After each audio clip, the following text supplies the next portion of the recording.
লাল মাটির দেশ বীরভূমের ইতিহাস হয়তো অনেকেই জানেন।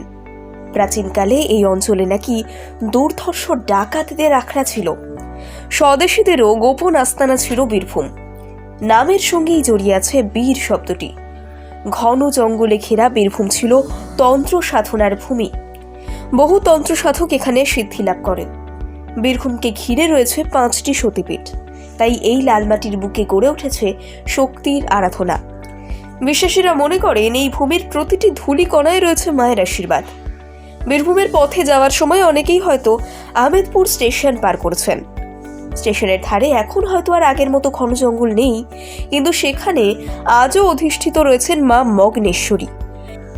প্রায় 150 বছর আগে সিদ্ধিলাভের টানে কলকাতা থেকে বীরভূমে আসেন মৃণালিনী দেবী। ইতিহাস বলছে আহমেদপুর জঙ্গলে এসে তপস্যা করার সময় ময়ূরেশ্বর ডাবুক গ্রামে তারাপীঠ সিদ্ধ বামা খ্যাপার সঙ্গে দেখা হয় তার। দুজনেই গুরু কৈলাসপতির কাছে দীক্ষা লাভ করেন। মৃণালিনী দেবীর সন্ন্যাসী নাম হয় মগদানন্দ গিরি। ভক্তদের সাহায্যে আহমেদপুরের জঙ্গলেই মা মগ্নেশ্বরীকে স্থাপন করেন তিনি। মন্দিরের পুরোহিত বলেন, আজও মা তাকে স্বপ্নাদেশ দেন। কথিত আছে তারাপীঠের বামদেব মহাশ্মশানে কুকুরদের সঙ্গে আহার করতে গিয়ে কামড়ে আহত হন। সেই সময়ে মগদানন্দ দেবী বামদেবকে সেবা করতে ছুটে আসেন আহমেদপুর থেকে। বছরে 3 বার এই মন্দিরে ধুমধাম করে পুজো হয়। মগদানন্দ গিরির জন্মতিথি, কালী পুজো আর মন্দিরের প্রতিষ্ঠা দিবস উপলক্ষে বহু ভক্তের সমাগম হয়। প্রতিষ্ঠা দিবসে এই মন্দিরে হয় কুমারী পুজো। কথিত আছে এই মন্দিরে এসেছিলেন মা শারদা। মগদানন্দ গিরি তার সেবা করতেন। মা শারদার চুল বেঁধে দেওয়ার অভিজ্ঞতার কথা তিনি ভক্তদের বলে গিয়েছেন। মগদানন্দ দেবী 134 বছর বয়সে দেহত্যাগ করেন। কালী পুজোর দিনে এখনও প্রচলিত আছে ছাগ বলি আর ফল বলির প্রথা। মন্দিরের একটি কমিটি আছে। এখনো পর্যন্ত তারা মা মগ্নেশ্বরীর নিত্য পুজো এবং বাৎসরিক পুজোর আয়োজন করেন। জঙ্গলের আড়ালে থাকা এই মন্দিরের মাহাত্ম্য লোকমুখে আঞ্চলিকভাবে প্রচলিত থাকলেও তেমন পরিচয় নেই শহুরে মানুষের কাছে। লাল মাটির দেশ বীরভূমের ইতিহাস হয়তো অনেকেই জানেন। প্রাচীনকালে এই অঞ্চলে নাকি দুর্ধর্ষ ডাকাতদের আখড়া ছিল। স্বদেশীদেরও গোপন আস্তানা ছিল বীরভূম। নামের সঙ্গেই জড়িয়ে আছে বীর শব্দটি। ঘন জঙ্গলে ঘেরা বীরভূম ছিল তন্ত্র সাধনার ভূমি। বহু তন্ত্র সাধক এখানে সিদ্ধি লাভ করেন। বীরভূমকে ঘিরে রয়েছে 5টি সতীপীঠ। তাই এই লালমাটির বুকে গড়ে উঠেছে শক্তির আরাধনা। বিশ্বাসীরা মনে করেন এই ভূমির প্রতিটি ধূলিকণায় রয়েছে মায়ের আশীর্বাদ। বীরভূমের পথে যাওয়ার সময় অনেকেই হয়তো আহমেদপুর স্টেশন পার করেছেন।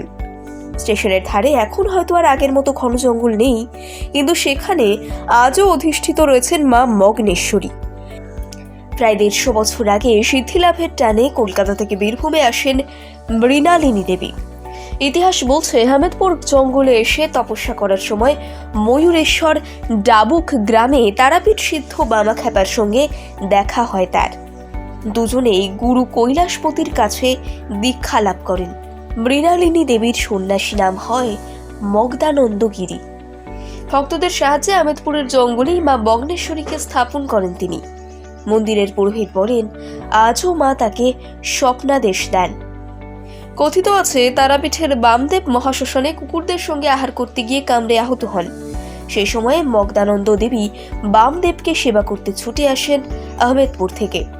বছরে 3 বার এই মন্দিরে ধুমধাম করে পুজো হয়। মগদানন্দ গিরির জন্মতিথি, কালী পুজো আর মন্দিরের প্রতিষ্ঠা দিবস উপলক্ষে বহু ভক্তের সমাগম হয়। প্রতিষ্ঠা দিবসে এই মন্দিরে হয় কুমারী পুজো। কথিত আছে এই মন্দিরে এসেছিলেন মা শারদা। মগদানন্দ গিরি তার সেবা করতেন। মা শারদার চুল বেঁধে দেওয়ার অভিজ্ঞতার কথা তিনি ভক্তদের বলে গিয়েছেন। মগদানন্দ দেবী 134 বছর বয়সে দেহত্যাগ করেন। কালী পুজোর দিনে এখনও প্রচলিত আছে ছাগ বলি আর ফল বলির প্রথা। মন্দিরের একটি কমিটি আছে।